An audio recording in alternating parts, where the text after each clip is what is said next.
I accidentally made an articulated dragon tail last year and have been asked for a video more times than I dare to remember.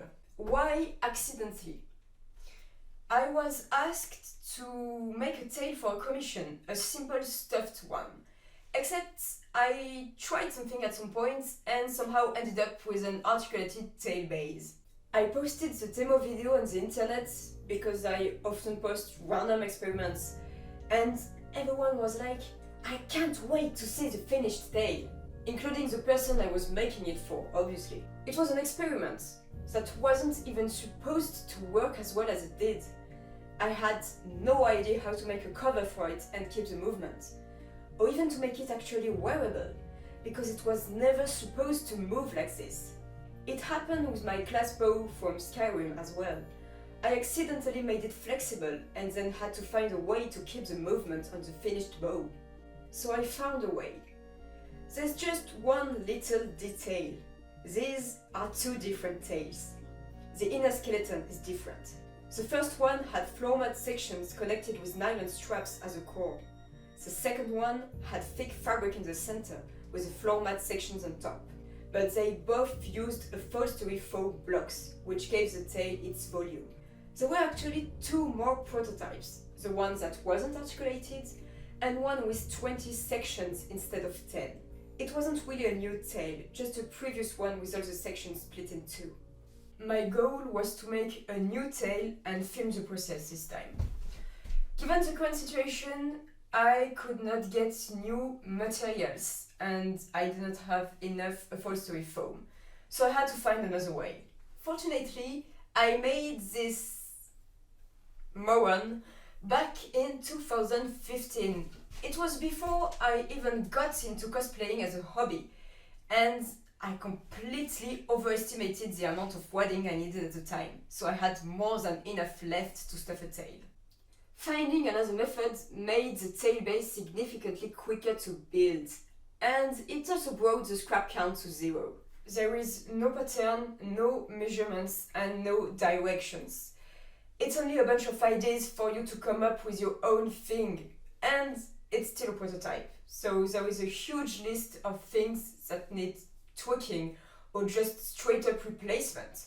The tail started as paper. I used a victim for this, but you do not necessarily need one.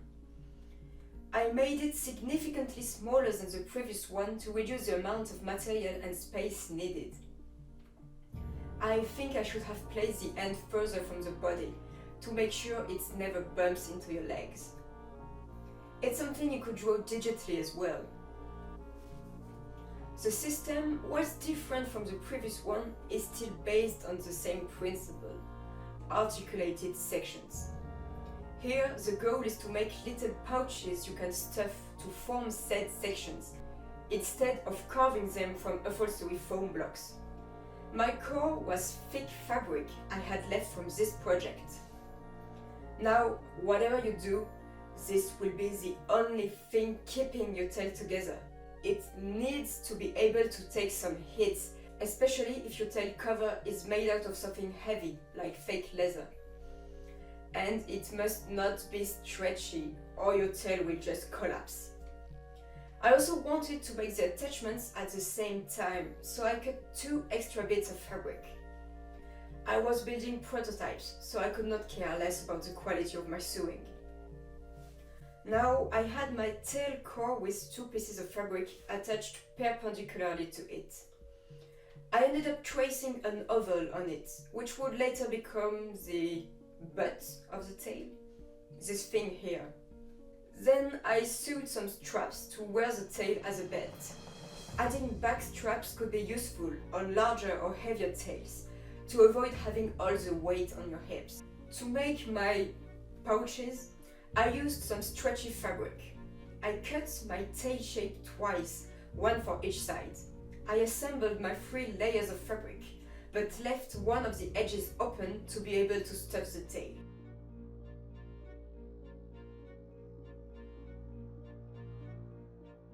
I delimited my sections and numbered them to show you I still know how to count to 9. I stitched along these lines To create separate pouches, I picked a zigzag stitch to make the flexible area larger and create more space between the sections. But it might have been unnecessary. It really depends on how much movement you want and what kind of cover you will make. If you leave too much space, the skeleton won't be able to hold its shape. This version of the tail base is entirely soft, because it is large enough to keep its shape without rigid plates in the different sections. Depending on what you are building, you might need a rigid, articulated skeleton, and you could just add plates of harder material like PVC or EVA foam into the pouches before stuffing the tail.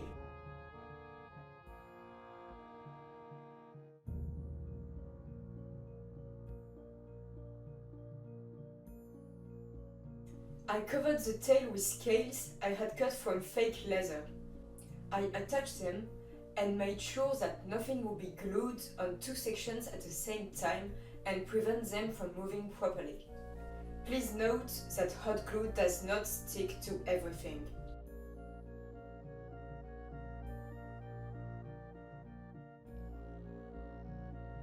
I wanted the tail to have large articulated plates on top, so I did not put scales everywhere. In this particular case, the tail cover itself is articulated, so nothing hampers the movement. I went around the issue instead of solving it, and I still have a long way to go given how bad the movement is. I need to partially block it, because it's moving too much at the moment. The tail should not be able to hit my knees like it currently does. You can also see that I did not glue enough scales and that the sections inside are often visible as a result. Let's keep that for later and make a tail with a simple one-piece cover instead. I made a very basic tail cover with leftover fake fur. I made sure to cut it from the back to avoid ending up with this kind of thing, and to keep the hair inside when assembling so it wouldn't get stuck into the seam. I quickly sewed a smaller version of the skeleton I had made for the scale tail out of curiosity. As expected, it did not work. Larger versions of this system can hold their shape on their own, but this one just goes I decided to try with something rigid instead, so I went back to an older version of the skeleton, EVA foam plates on a fabric base. I replaced the foam with something thinner and heavier given the size of the tail and the fact that the movement would be hampered by the fur cover. Fortunately, I had a bit of Sintra, its expanded PVC, left from this project. I split the tail in 8 sections and glued my PVC pieces on the thick fabric base. I left a small space between the sections so everything could bend correctly. I'm using hot glue here because I'm experimenting, but it's really not a secure way of gluing Sintra. After testing the movement with the cover on, I tried adding a bit of weight with whatever I could find. I ended up using washers. I just taped them on since I didn't really know where I wanted to place them. This skeleton could be used with several tails, so it would be interesting to make the weights removable. This way you could place them where you need, depending on the tail cover you are using and the kind of movement you want. I gave a bit of color to the tail. I painted the roots darker to make the fur look less flat. Here's an example with one configuration. It needs adjustments, but you get the idea. The fur is thick enough, so I did not have to stuff or pad the tail. I also made another tail cover, with fake leather this time.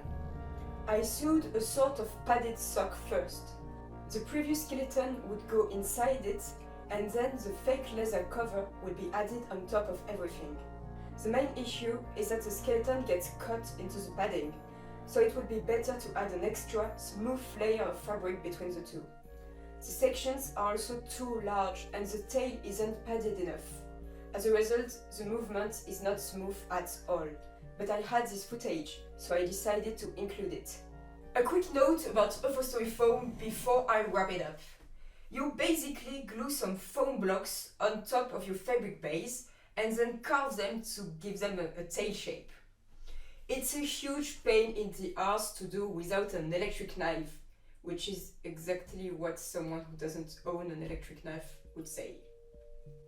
On my first articulated tail base, they were only roughly cut because the scales on top will later hide the bumpy shape. It's a solution you can explore as well, it does have its advantages. I did not demonstrate it because I do not have the materials anyway. A fully articulated tail is probably overkill for a lot of projects. Most of the time, using a simple wire inside the tail will be more than enough because it will still have some flexibility. I think it would look interesting on a mechanical or bone tail though. The two skeletons I showed use the same basic principle. One could create a system closer to a spine with multiple vertebrae all fitting into one another. Or something using wires running along the length of the tail. Or something else entirely. I mean, the possibilities are endless.